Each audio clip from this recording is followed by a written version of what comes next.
This session is being recorded. And we'll have access to it hopefully on our Black faculty and staff website.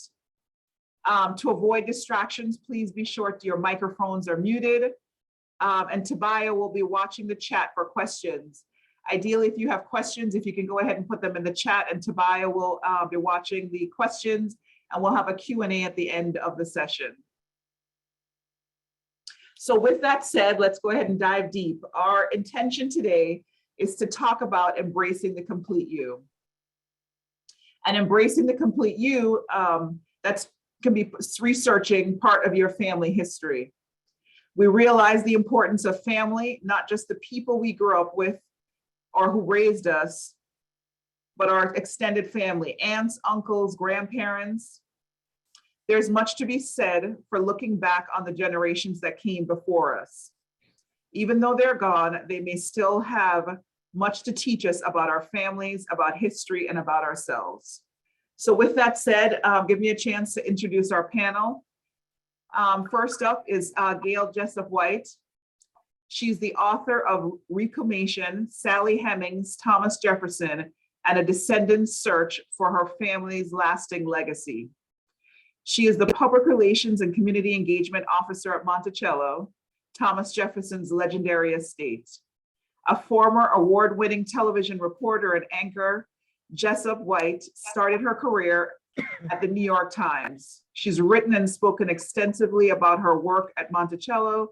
She is a direct Jefferson descendant and is also related to two well-documented families enslaved at Monticello, the Hemings and the Huberts. Gail, can you just wave so that everybody can see you? Thank you for the introduction. Also, I've had the opportunity to read her book. Here it is. And it's available for purchase at your independent bookstore. I highly recommend it. It's a great read, very informative. Thank you, Nicole. Next up, we have Dr. Shelley Murphy. Dr. Murphy is the Descendant Project Researcher for the Division of Diversity, Equity, Inclusion. Her background spans within nonprofit and local government work, focused primarily on real estate, affordable housing, and fair housing discrimination issues. An avid genealogist for over 30 years, you all. Dr. Murphy, AKA Family Tree Girl, was born and raised in Michigan, now living in Central Virginia. She conducts genealogy workshops at local, state, and national conferences. Murphy is known for her inspiring and interactive So What with genealogy research, along with interesting problem-solving methodology, lectures, and the use of timelines. Next up, we have Sly Motto. I'm hoping I'm pronouncing your last name correct, Sly. Sly is the Director of Diversity Education in the Office of Diversity, Equity, and Inclusion. Sly directs a range of educational programming, the annual learning series, and custom workshops in partnership with university leaders and offices focused on educational development for staff, faculty, and students. Sly also works with community leaders and a broad range of stakeholders to bring forward educational opportunities to advance the awareness and skills that support equity and inclusion. Sly was born in Phoenix, Arizona, and he's a first-generation student. He's an Upward Bound alum and received his bachelor's degree in interdisciplinary studies from Arizona State and Master's of Public Service and Administration from Texas A&M, and is currently a doctoral candidate at the College of Education at the University of Houston. He'll also be moving here to Charlottesville shortly, so we've got to welcome him to Charlottesville.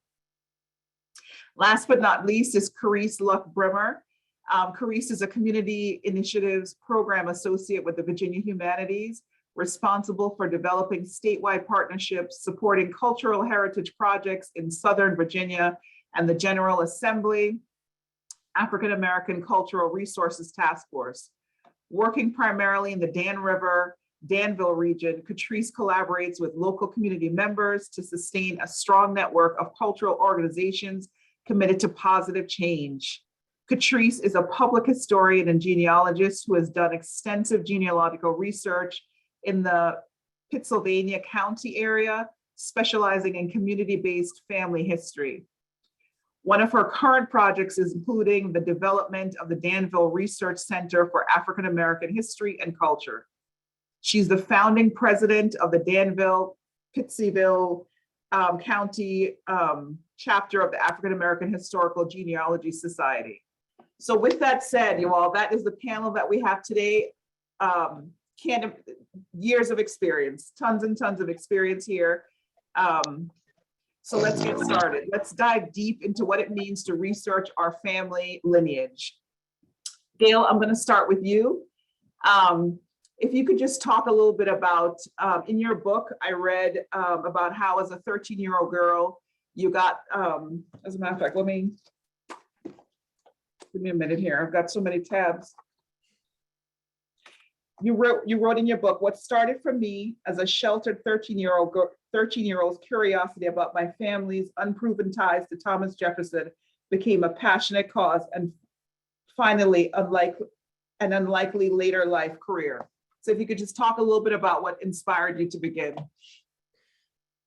Well, so Nicole, this started, as you just mentioned, and as I wrote, when I was a 13-year-old girl growing up in Washington, D.C.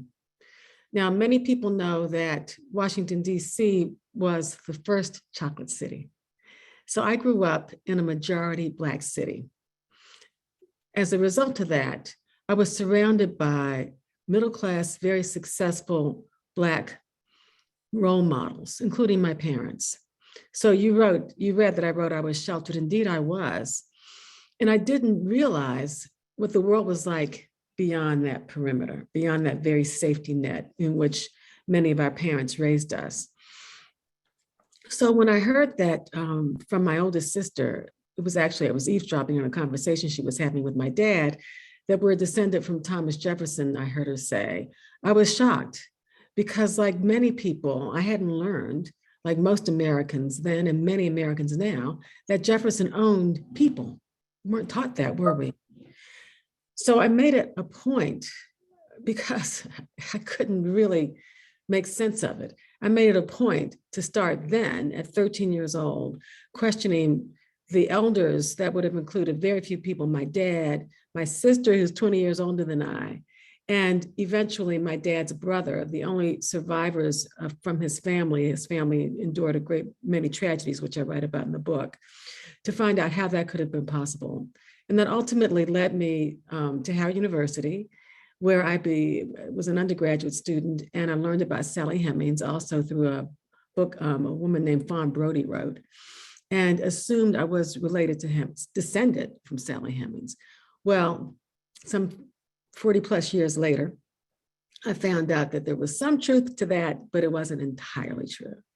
So it took me 45 years actually to uncover the truth, 45 years of being relentless, 45 years of being committed to understand how in fact I could have been descended, my family from Washington, D.C., I'm a third generation Washingtonian, could have been descended from Thomas Jefferson, and how in fact that affected my family. And that was the other reason I was interested in this too, Nicole, because there was a lot of heartbreak in my family that was also hidden. The book really exposes secrets. It's not just a book about genealogy, it's a book about uncovering your family, facing secrets. It's a detective story, it's a memoir, it's also a history lesson. It's about waking up to our historical truths, which, as I referred to earlier, so many of us were protected from. Our parents in my generation did not want us to endure what they had. And so they didn't teach us in Washington, D.C., in the milieu in which I was growing up, about racism as such. It wasn't until I was much older when my dad would say to me, you have to be twice as good to get half as far, because he didn't want to plant negative seeds. They didn't want us to suffer. But of course, as you go out into the world, you find out the rest of the world doesn't look like Washington, D.C., although Washington, D.C. is beginning to look like the rest of the world now. You find out it's not true. And I write about that in the book as well. Thank you. That leads me to the next question.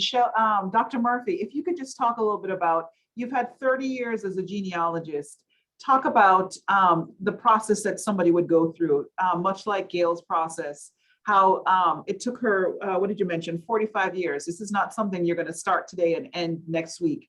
it's a journey, and along the journey, there's going to be speed bumps and it's not a straight line. If you could just talk a little bit about that in your experience, please.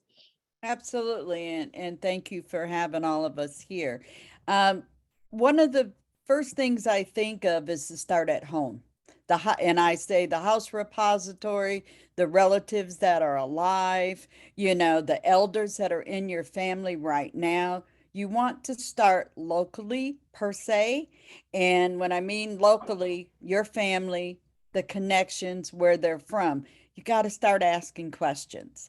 And the same way I started on the journey was to help my mother, who is still alive, 91, because she always listened to her grandmother's stories that were told to her, which piqued my interest. So again, start at home first and then think about, I want to know, where did they live? I want to know when they were born, when they died, and who are their children. And stick to the basics. Don't go for all the fanfare, because there's no magic in this genealogical research. And Gail just gave us evidence of that. You're a detective. You're going to have to ask questions. You're going to also be interviewing people and writing down whatever you can, and also record these things, and then look for the specific documents to help support the findings that you have. But get the oral history and find out what everybody knows, and then take it from there. That would be my first step.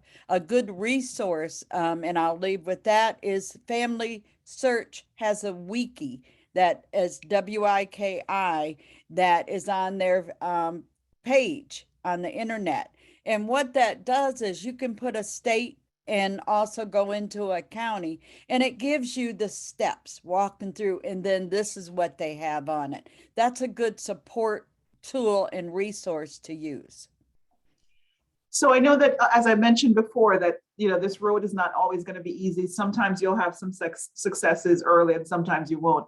Carice, if you could just talk a little bit about your history. And Carice has a wonderful story that she's going to tell about the Miller family, how she helped them. If you could just talk a little bit about that. Yes, well, I tell everybody that I have been tremendously blessed by genealogy, just by sharing the stories of my ancestors. And just this deep desire to know. And I started doing genealogy. I credit my grandfather, the late Reverend Bedford Luck, because he was known as the community historian, and he was my favorite person. And so I patterned myself after him, collecting oral histories and things in the community. And it started young. Before I even knew what genealogy was, I didn't have a clue. I didn't know anything about how to go to the courthouse to do research. Everything that I started off doing was based on oral histories. It wasn't until I discovered Ancestry.com in 2002 that just opened up a whole nother world to me. And so since that time, I've done a lot of genealogical research for families in the Dan River region, Pittsylvania County, Caswell County, North Carolina. And so, word gets around. And actually the project with the Millers, I was connected with everybody who was working on this project, including Encyclopedia Virginia, at Virginia Humanities, and with Preservation Virginia field agent Sonia Ingram. So I knew about the project, but I wasn't directly involved.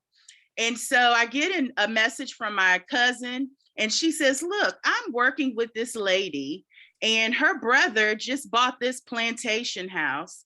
They don't know what was in it. They don't know who's connected, but they know that, they grew up in this area, and it's a plantation house. So what if, their ancestors were descendants of this place? That would just make it all, So I just immediately stopped everything I was doing, because I just thought it was so fascinating, for them to purchase this home. And, they just knew. And so I was able to provide documentation that placed their ancestors, David and Violet, on the Sharswood plantation. The rest is history. And it was so funny because I didn't even like my colleagues and stuff who was involved, in the project, they were like, wait a minute, because the Washington Post article comes out that's telling this story. And they're like, wait a minute, there's Reese and there's the genealogy. And I tell them that's what genealogy does, and so it's just amazing. It's just working with the families, and they now have this documentation that places their ancestors on this place, and it all goes back to what we call placekeeping, and just those places that are connected to our ancestors, and just the ways we engage the community, and like just providing them with tools and resources they need to preserve that history. And one of those ways is by doing the genealogical research. So it's all genealogy. And like I said, it's just led to some amazing things, because I don't think that there is a story like this in the country that I'm aware of. Thank you, Carice. That's an amazing story. It made me think about a lot of times when we're looking at our lineage, it's really not about bashing the slave owner, but it's more about learning about our ancestors and giving life to their stories. Gail, I wanted you to just talk a little bit about, in reading in your book here, it talks about the two graveyards at Monticello, the one on top of the hill and the one at the bottom of the hill. And one of the things I think sometimes that might, knowing the way that they were buried, it might deplete someone. But you, in your book, you write about how, you write in the book about how their final resting place, how it's their spirit that spurs you forward. Even when you're feeling weary and battle scarred after another day spent fighting with equal recognition for Black family and for many is merely an afterthought.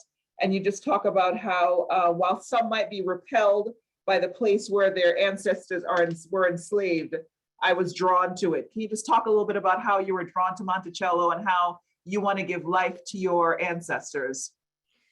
So Nicole, just listening to you read what I wrote makes me tingle. It gives me goosebumps because I feel so connected to my ancestors, which is why I'm not deterred by being with them. They have called me to be in this place. They have called me to be a voice for their own voices, which were smothered when they were alive.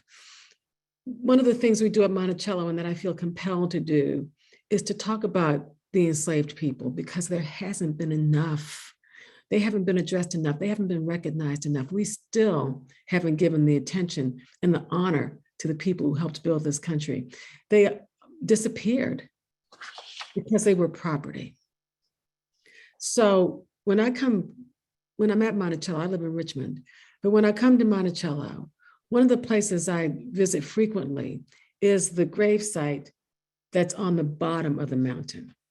Now, on the bottom is where we know the enslaved are buried. There's some other sites there as well. And at the top of the mountain, there are some other sites on the former plantation, I should say. At the top of the mountain, there's a cemetery. It's the only property that's not owned by the Thomas Jefferson Foundation. It's owned by a group called the Monticello Association. And that's where Jefferson and his descendants, his white family, are buried. So at the top, you have the white descendants and the white people who lived at Monticello. And then at the bottom, you have the Black people who lived at Monticello. And keep in mind, it was their home too. There were always more Black people at Monticello than there were white people. So you have that imbalance in death as you had in life. However, it's restorative for me to go back to that gravesite where my Black ancestors are buried. And that's because it's their strength and their endurance and their resilience that allow us to be here today. Were it not for them and what they were able to endure and pass down to us, we wouldn't be here. So I don't go to the top of the mountain. Why would I do that? I'm going to be at the bottom of the mountain where my people are. And I feel strength in them, and it emanates from that space. So no, I'm not depleted by it. I'm restored by it. One of the other things I wanted to talk about was the importance of talking to our elders, the folks that are still alive. Sly, if you could just talk a little bit about your family history and talking with elders, and just a little bit about your family history. Take myself off of mute, and good afternoon, everybody, and glad to be here with you all. You know, it's interesting listening to Dr. Murphy and Dr. White and Clarice as well, because I sit here as almost as proof of many things that y'all are saying. And so I actually feel validated, you know, to hear that as well. So thank you all for being here and letting me join you today. Let me just start by saying my mom made some of the best potato salad you would ever eat. Like, I don't know if y'all parents made potato salad, but my mom's would beat y'all's. Like, sorry. Like, and my grandmother's dressing was amazing, like #1 in the world. But both have passed. My mom passed about 18 months ago. My grandmother passed about 15 years ago. And they were not people that wrote down their recipes. You know, they were the ones in the kitchen through trial and error. And my mom learned looking after my grandmother and watching her and repeating those same things. So when both passed, we've lost that food. We've lost those recipes. We'll try to recreate, but we're never going to get that exact amount of paprika she will put in. Or, you know, my grandmother said, it tastes salty, that level that she was looking for, you know. Take that example and match it to family, and we've lost tons of information that wasn't written down, tons of information of people's real names, of people's real birth dates, or where they were really born, or even, unfortunately, those tragedies that's happened before we were born.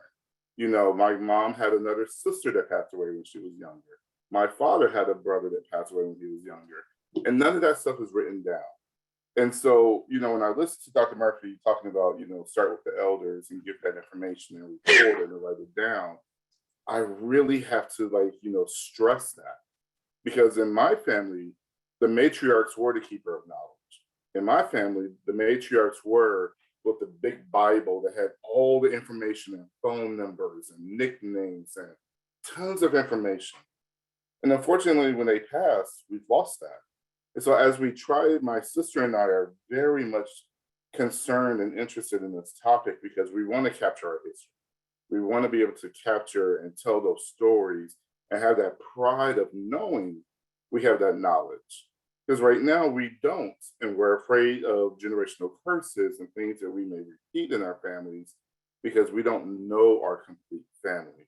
So it's interesting. Like I said today, I feel validated hearing you all, you know, and I take all the information that you're giving today with a sense of pride and direction to not let me sit in this space of this information is gone and never to be found again, but more of inspiration of let's go out and find it. Let's really go out and hear it. The way I hear Dr. White talk about the ancestors calling her, that is what you want to have. You know, you want to have that sense of pride and joy that you can tell the story, that you can continue telling that legend. Where I struggle is enforcing that or getting that same sense of seriousness with my other side, with my other members of my family. You know, the ones that are currently about the present, here and now. You know, we've tried so many different ways to document our history, but the here and right now is what's priority. So let's not talk about the past. Let's focus on now. And so that's my big struggle, you know, with my family, is getting them to a place of this is why this is important. This is why this is something we should do as a family. And this cannot just be a challenge, a charge of one, because it's too overwhelming. Especially coming from a family of mine where my mom was one of 12. It's a lot to take in. Nicole, you're on mute. You'd think by now with COVID that I would be able to. Anyway, I want to talk a little bit about talking with our elders. A couple things, Shelley, if you could just talk about in our families, our parents. Gail, you talked a little bit about this too, about how our parents felt like they were protecting us by not necessarily giving us all the information about the past. So one of the things is it's important for us to talk to the elders. Shelley, Dr. Murphy, can you talk a little bit about, questions we can ask or ways that we can go about doing it where we can pull out information while also making them feel comfortable talking about it? Absolutely. And one thing I do want to say as this is when we as the interviewer needs to learn how to be quiet. So we don't want to approach our elders with 20 questions. We want to allow them to respond to 2 or 3 questions, maybe a couple follow-up. Because those of you that are around elders, and again, I've got a 91-year-old in the next room here. If I throw too much at her, it's not coming, I'm not getting anything back. So you want to be able to take the time, make sure you can record them, if that's okay, and just let them talk. Ask them some simple questions. Where did you go to school at? Or what did you and your siblings do? What were your favorite topics?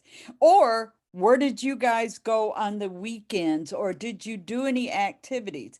And what you're looking for, and I think Reese and Gail also, and as well as Sly will confirm that you're hearing hints or possible leads based on their responses. So it might not say specifically something, but it gives you just enough information for you to seek out.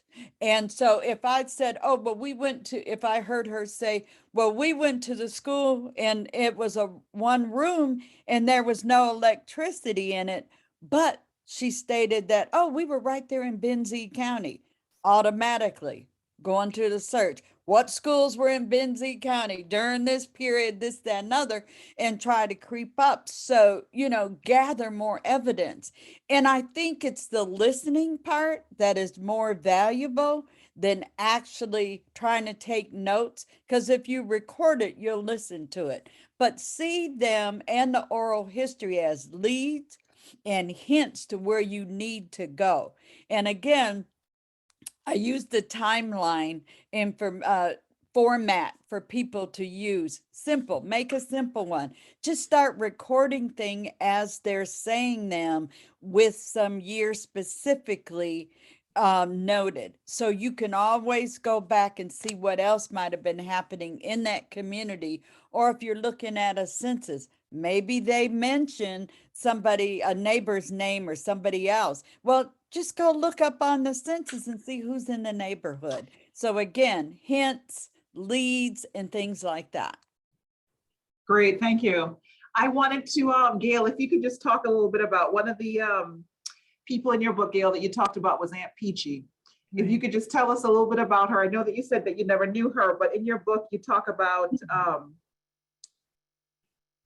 you said her life had everlasting impact on mine because it was Aunt Peachy, her nuclear's family's sole survivor who carried tales from past generations to ours. And everybody has an Aunt Peachy in their family.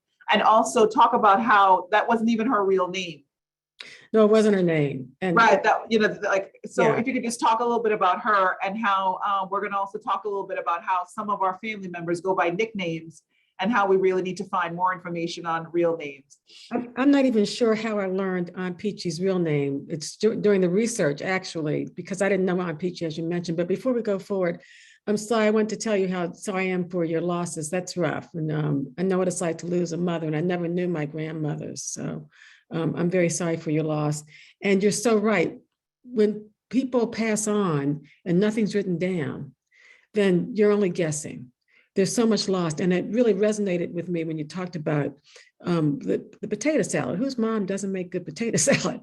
And there were cooks in my family. There was one famous cook in my family. No, two actually. And so much is lost with things like that. And that's so symbolic. Everybody loves food. Everybody can relate to food.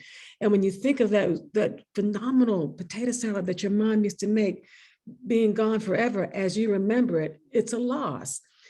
And it was also reminded me of one of the regrets I have in my life, and I don't have that many, but when my parents died, they had accumulated decades worth of stuff in their attic.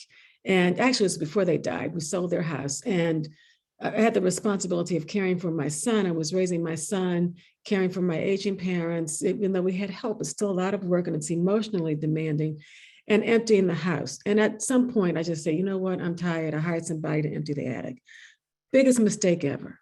Because in that attic, I knew, according to my dad, there was a Bible that I heard you mention, Nicole, or with everybody's name written down. Daddy told me everybody's name is written on that in that Bible. And I said to the people who were cleaning, keep your eyes open for this. But why would they? You know, their idea was to get everything out as quickly as possible.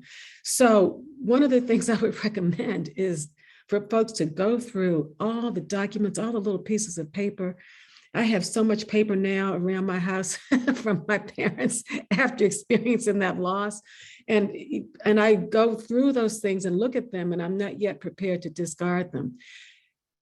So thank you for that really wonderful imagery slide that you presented to us. That was really impactful. As for Aunt Peachy was a phenomenal woman, but she probably never knew it. She was a hard worker domestic. She could not read, write, or even spell her own name. But Aunt Peachy, who lived with our family for 20 years after the people she worked for discharged her because she'd had a stroke and could no longer service them well. And they were a very well-known family in Washington, D.C. This is back a long time ago, decades ago. She would share with my sister and anybody else who would listen that we were descended from Thomas Jefferson. It was only Aunt Peachy who passed that down. Nobody else was listening. My father was too busy earning money to raise his 5 kids and take care of his wife. And his childhood was pretty miserable, so he didn't want to think about it too much. My other siblings weren't paying attention to Aunt Peachy, but Janice was listening.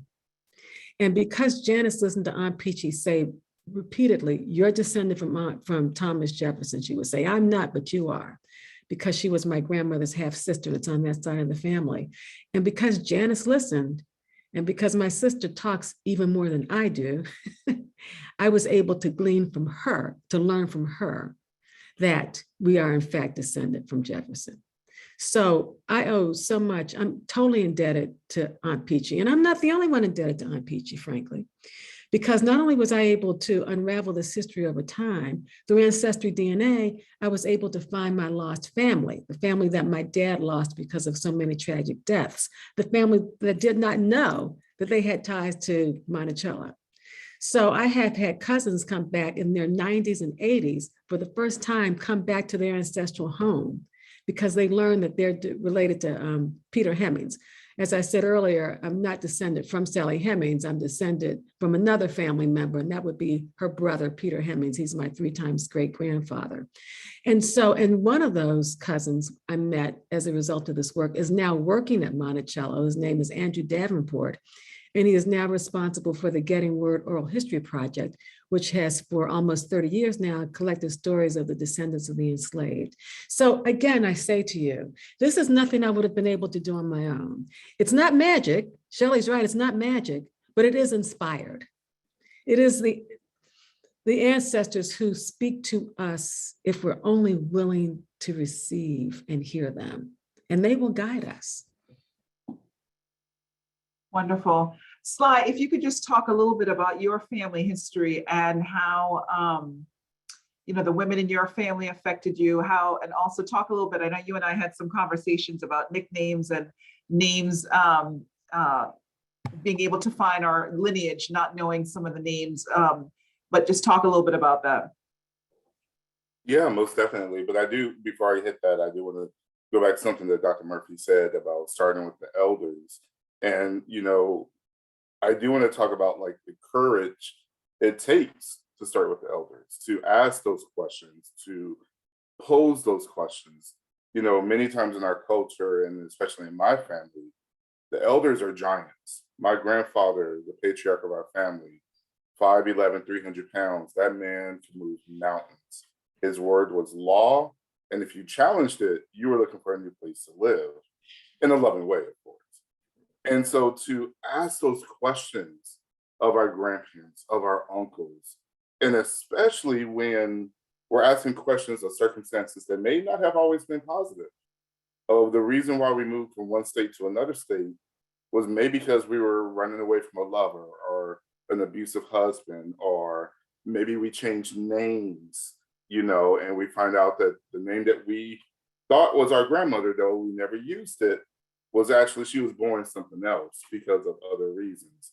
And so I do want to talk about, it's it's hard at times to face those truths. We want to find those stories that give us pride, they give us energy, that wakes us up every day.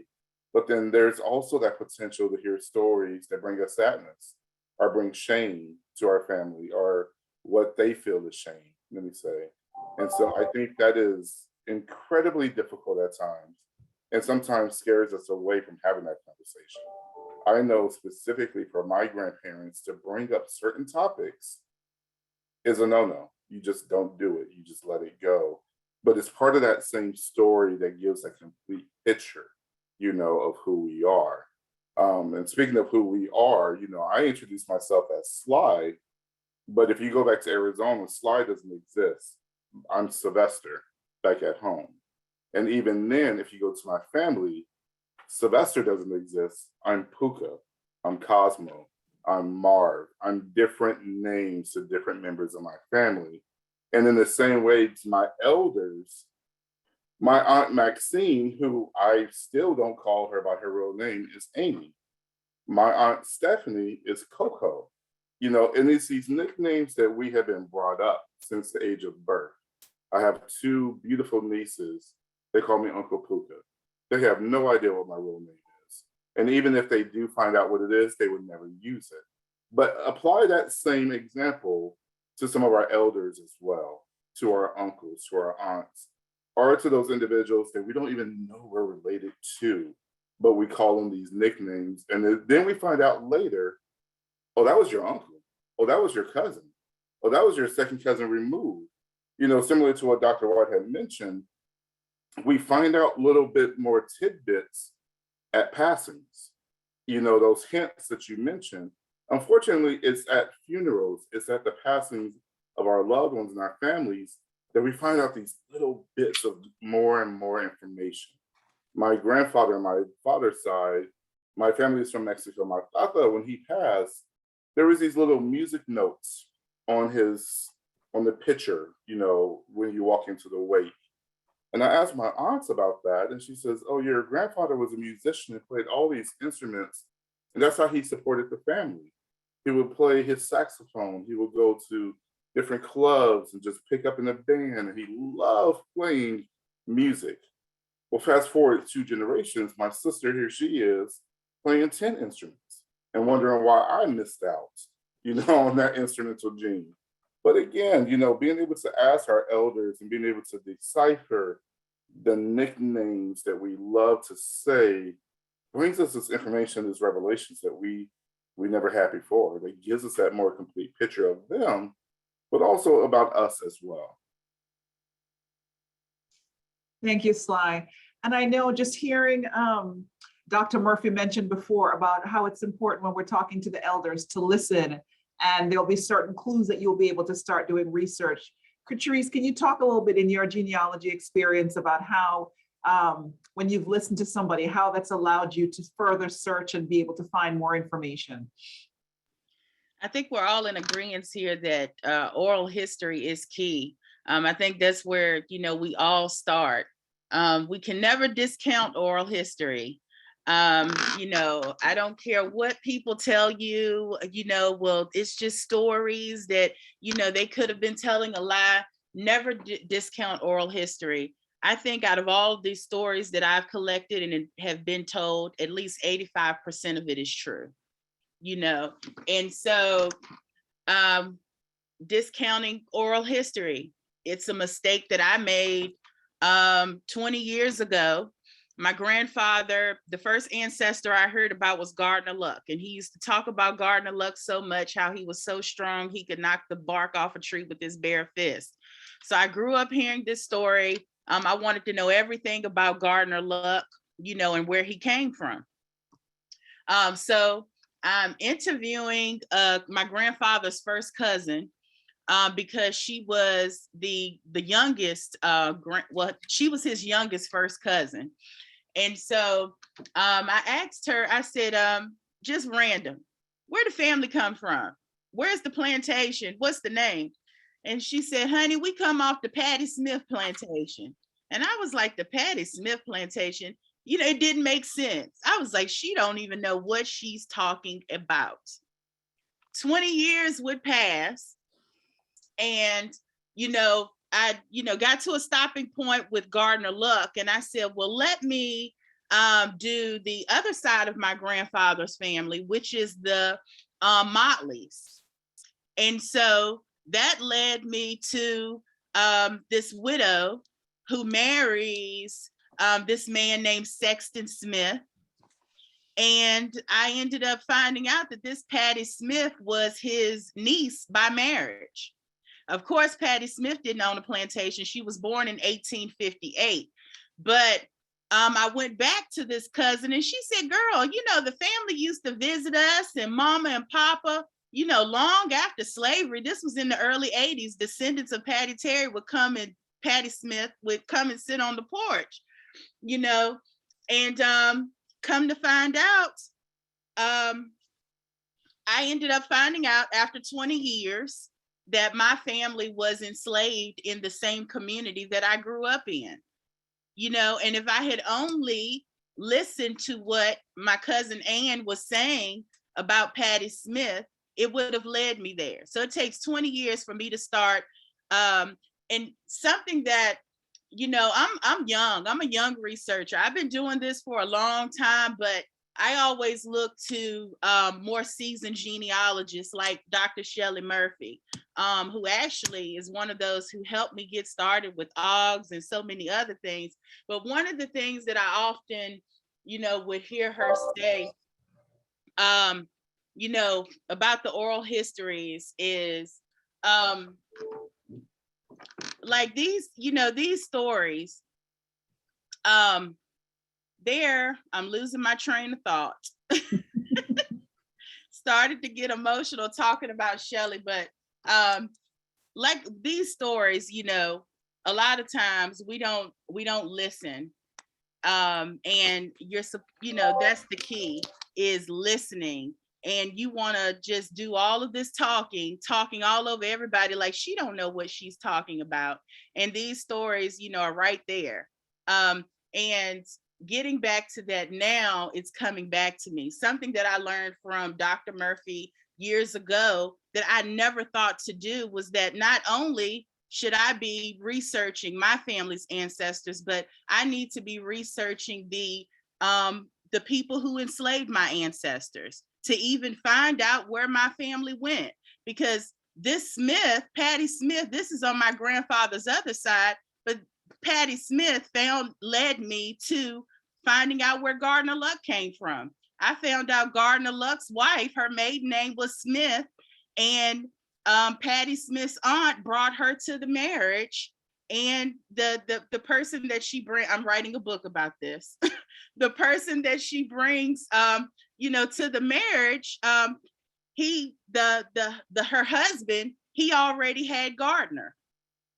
And so even though this was another side of my family, this one slaveholding family connected to like 3 different lines of my family.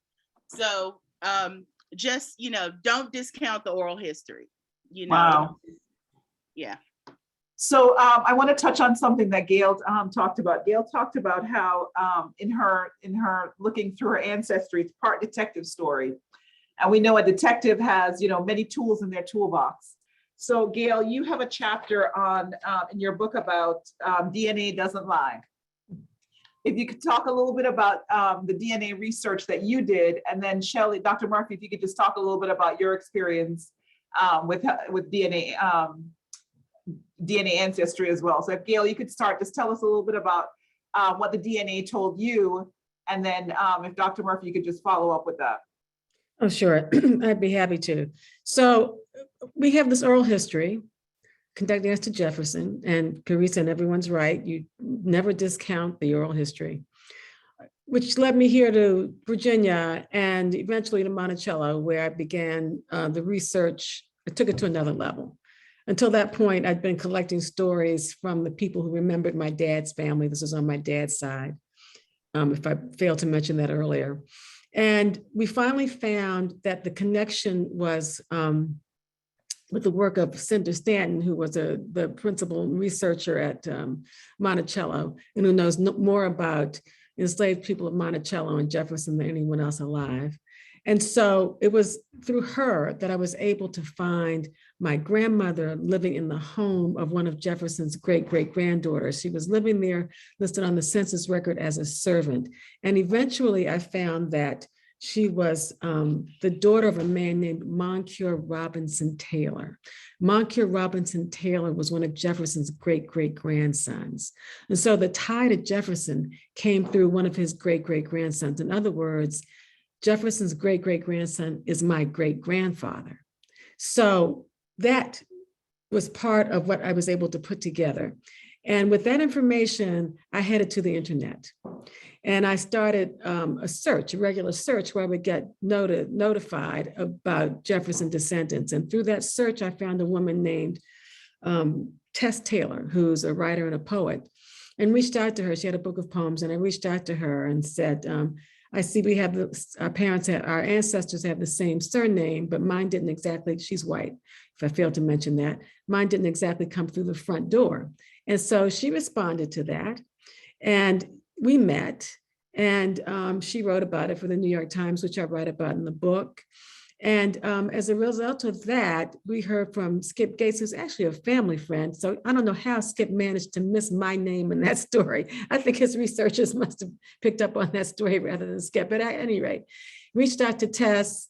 We did a DNA test through Ancestry and through 23andMe, and found that, in fact, the oral history is true.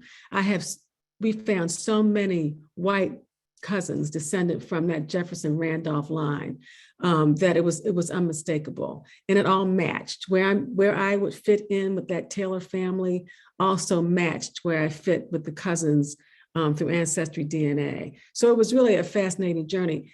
And even more than that, because even though it seemed extremely unlikely that I, a little Black kid growing up in Washington, D.C., was related to Jefferson because I didn't know he owned people. It seems very logical now, but at any rate, even though I didn't doubt at some point of what those ties were, the beautiful thing was finding my dad's Black family.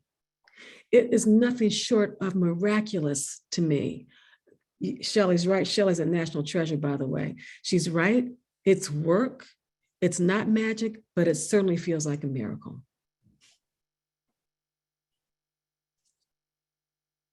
Dr. Murphy, do you want to follow up with anything in reference to DNA? And Yes, DNA is wonderful, but people also have to realize, and I'm speaking to people that are doing their genealogy, maybe just getting started, even the experienced people, what you want to realize, there could be things that are going to pop up or be shown that might not align with what you know or what you were told. So in other words, brother might be not a full brother, sister might not be a full sister. One of your parents might not be your biological parent. So there's things that come up. Gail is correct. DNA does not lie. If there, and just Reese just commented, if there's any secrets, it's coming out in that DNA. And in that project that I'm working with for the university right now, there is a small group of us that hang out on Fridays going through the Freedmen Bureau records. And one of the things, DNA always comes into the conversation. So we have a group right now, and I'm just showing this as an example because DNA is very explosive right now. And a lot of people are using it, tapping in, but they need to get the skills in knowing how to maneuver it. Who do you test? You know, what's your goal if you're going to test and things like that? And so one of the things that comes up is always about surnames. Surnames is not creating babies, but your DNA is creating babies. So you can have, or African Americans had a choice at a time, especially right after the Civil War, that they could take any name they wanted to. And it might not be anything connected with that current slaveholder. It could have been a past slaveholder, it could have been grandma's slaveholder, whatever. But they had a choice of a surname. And so some of this, we're finding that the names could have changed. Okay. And so when you got DNA, it's going to help direct you and pinpoint to the closest DNA match that you're connected. And it might be that they're white, they're black, or whatever, you know, because a lot of people are getting DNA for the ethnicity. And the goal should be, if you're tracking your family, is to find your family, your connections, not necessarily who you might be famously related to or whoever. And just like Gail said, they found their father's family. So again, it's going to be emotional. I've seen it tear up families, and I've seen the discussions that exploded and it cuts people off. So again, get that agreement with whoever you're sharing the information with, or even the elders in the family. Now, if something comes back up, this is how we're going to handle it. So you want to lay that platform, get everybody on board, and then take advantage of that resource and that evidence.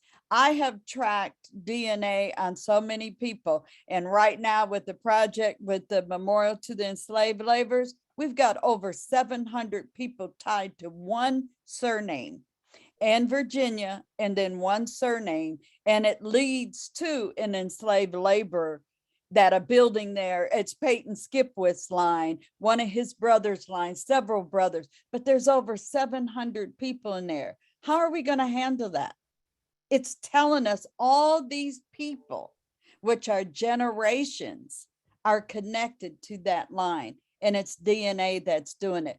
But I put out the caution, it's going to be emotional, and it's going to be a lot of research. And again, there is no magic in doing genealogical research. You have to dig and know the rules and, you know, how to actually deal with DNA, because it is something else out there. I think that's almost like the biggest thing going, you know, like next to the sliced bread type thing. And because people are using it, but you want to use it for the right reasons. And who are you looking for and setting a goal? So that would be my advice, to tap into it. I've been on both sides of the coin where it's went bad or it's been fabulous. Thank you. So I I'm going to be, want to jump in. We have 5 minutes. Did you want to get some of those questions from the chat? yeah, that's what I was just about to say. If we could just, the panelists have agreed to stay on a little bit past 1 o'clock, but if you can stay, great. But let's go ahead and start jumping in. Tobiah, if you want to just throw out the first question, Tobiah. First question we have is from Beth Swanton. And what was Monticello before it became Monticello? It was what America was before it became America. It was land owned by the people, the native people of this space. So after that, it was owned by Jefferson's father. But before that, it belonged to the people we now call American Indians. And specifically, I believe it was the Monacan tribe or the Monacan nation. That's right. You know, one of the things within the division of diversity, equity, and inclusion that we try to do, or that we do, is give that land acknowledgement in the fact of, you know, the land that we occupy, in addition to the enslaved labor that built the grounds and built many of the buildings, is acknowledging this land that we're on.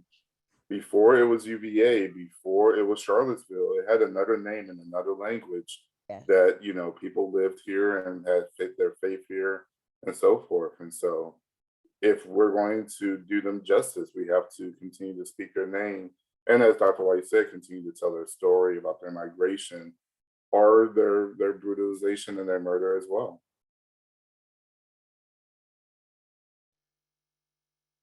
The next question is related to having reluctant or non-existent seniors in your family, or matriarchs or patriarchs who can give that information. So have any of you have any suggestions on investigating female ancestors? For example, finding out, navigating maiden names? Reese or I could take this easily.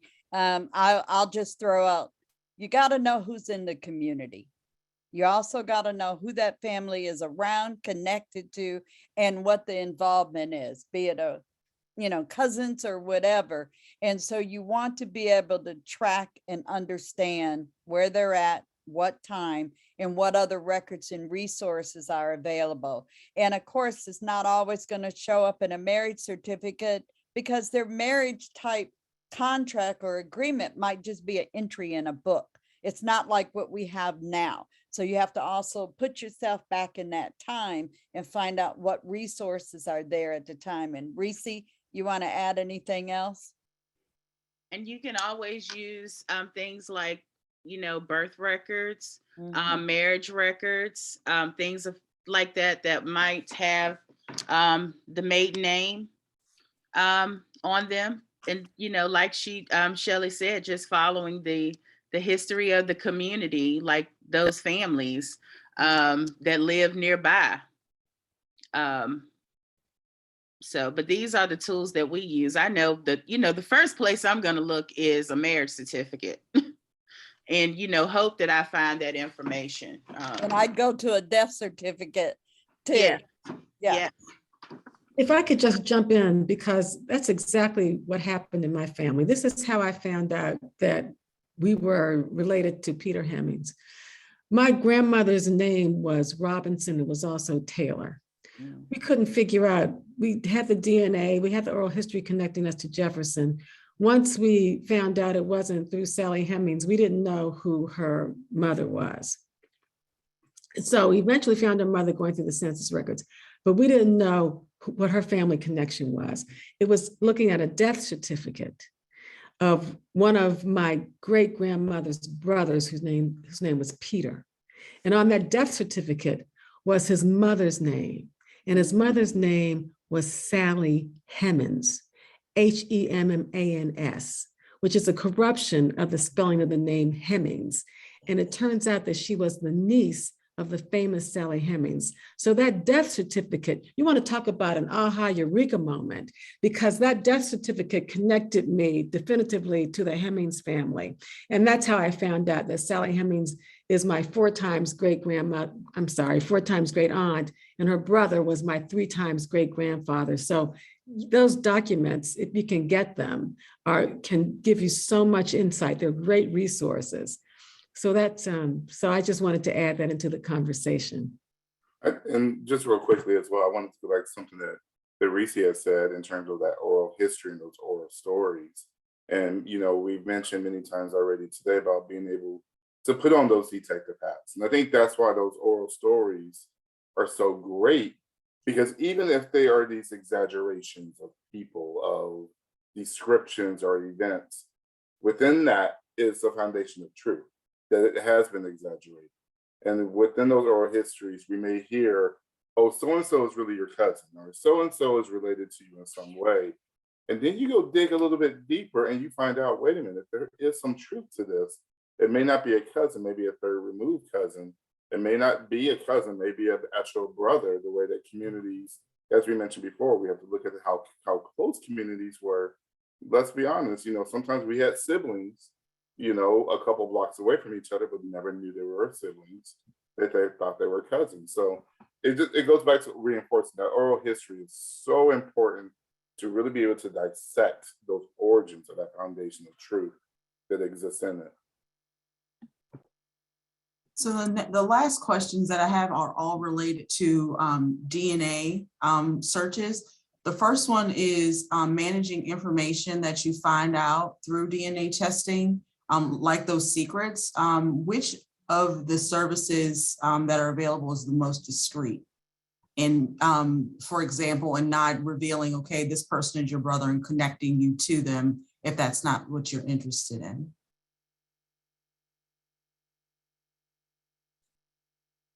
Go ahead, Reese.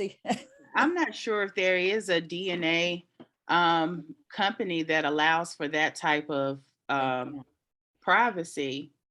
I guess that that all, lies in the hand of the individual, and what they're hoping to gain from DNA analysis. So it just all depends on what they're looking for. But I don't think there's a feature on with any of the four major testing companies that allows that. Yeah, I But don't you think just so have- yeah. either. You just Yeah. have to know what you're going in there. You have to prepare. Just like Dr. Murphy said, you have to prepare for the good, the bad, and the ugly.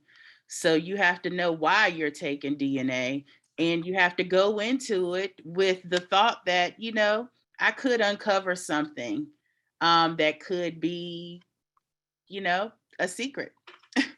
You're You know, going to uncover something. I uncovered a Happen. secret, at Yes. least some secret. My Yes. uncle turns out had a son that nobody in the family told us about.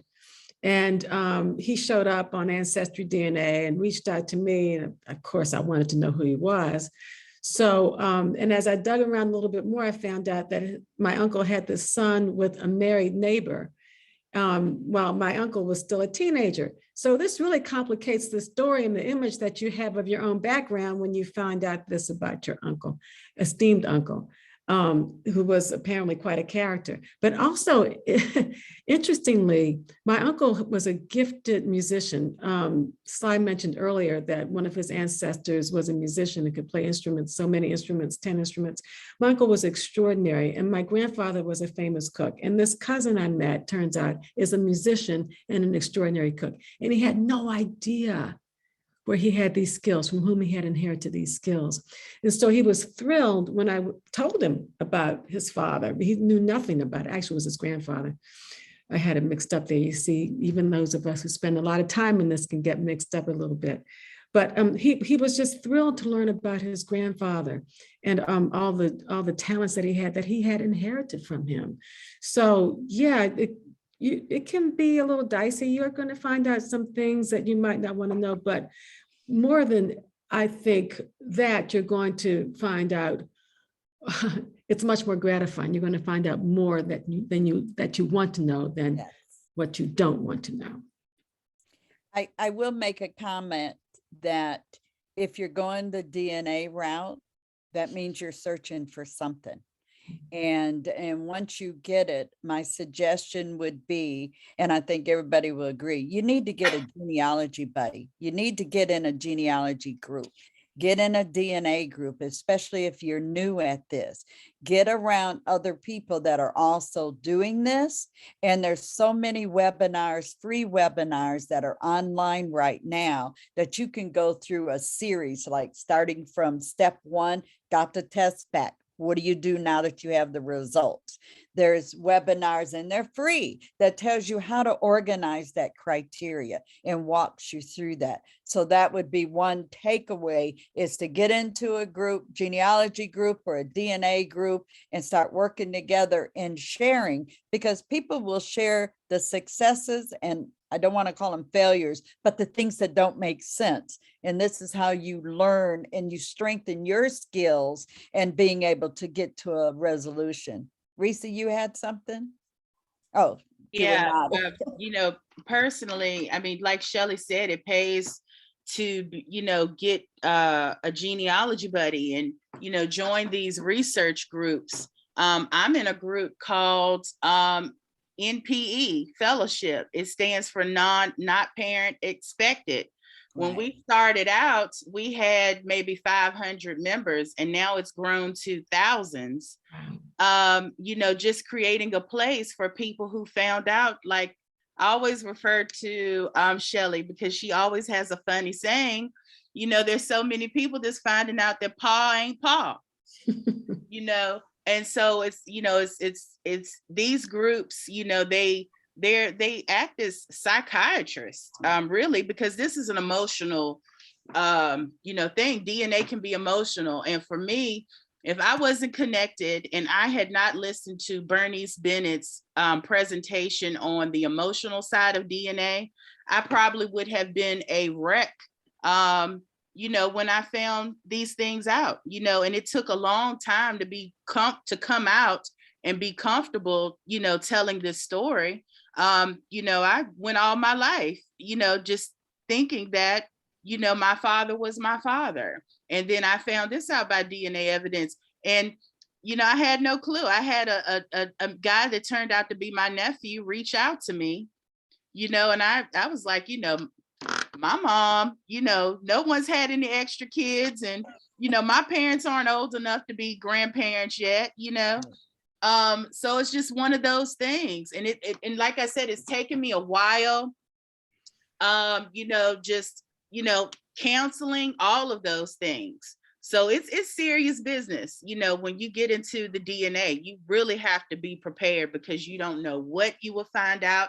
You don't know how this family is going to react to this new person. They might not want to connect, so it just happens that my story, it turned into a beautiful story, because this nephew that I was matching on DNA, he was adopted.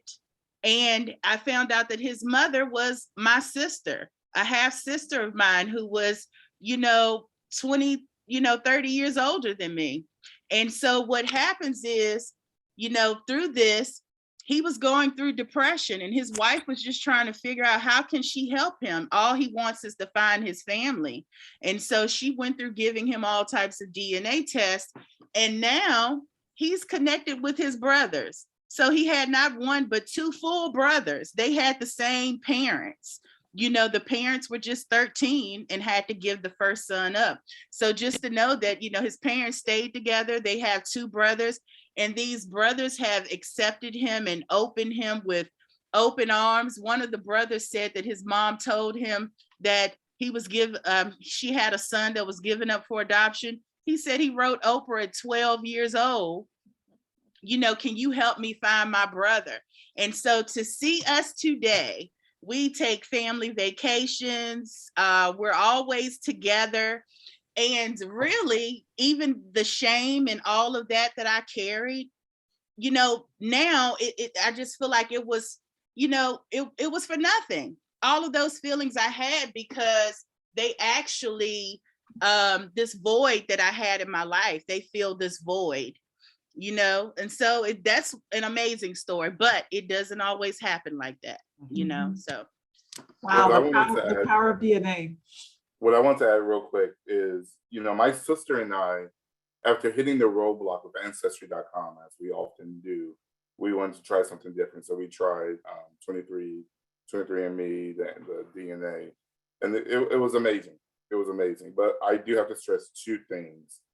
It was amazing to see where our last name generates from and the travels, but it was also this incomplete feeling as well. Kind of similar, but the opposite of what Reese is saying. It was also like this incomplete feeling of being able to see, the Asia, the Pacific Island, when people ask, am I Samoan or am I Tongan? Now I can understand, because there's been some migration from those parts, but not having that story, so now we have this color map, but we don't have the story. And that's where it's an incomplete feeling, but also a sense of direction as well. But going back to something that Dr. Murphy was alluding to, DNA is a hot topic. It is a hot topic, and it is a hot selling point. So as you choose a service, as you choose a company, do your research, because on the basic end, they are collecting a DNA database.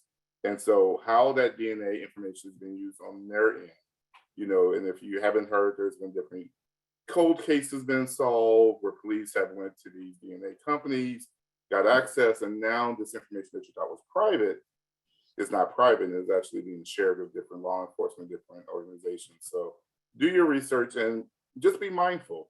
My sister and I knew what we were going into and knew the potential pains, but also the potential highs as well. And we stepped into it and was satisfied, but understand the agreements that you are making with your DNA as well.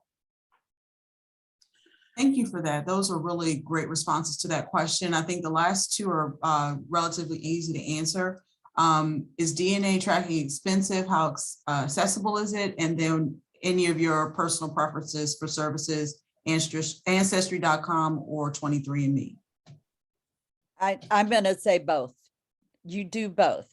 And because different people test with different companies, so you want to choose or cast that net as wide as you can. So I would always suggest, from my view, that you tap into the different companies, but know that Ancestry and 23andMe are autosomal tests. That means it's going to be mama and daddy's side.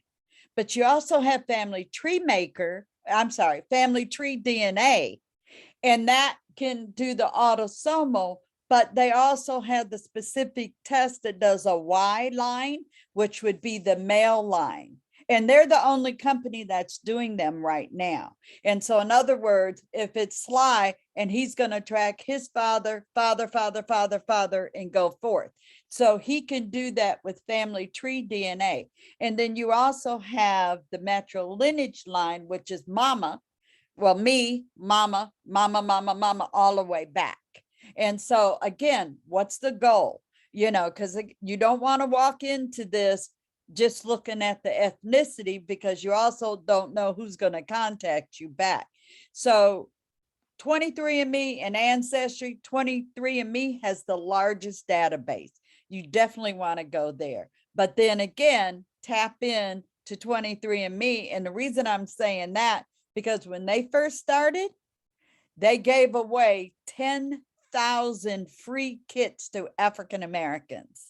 And so I know my mother and I both are in that. We went in for the free kits. And again, you also got to know, who do you need to connect or have tested in order to get the results based on whatever you're looking for in your goal. So again, there's webinars out there.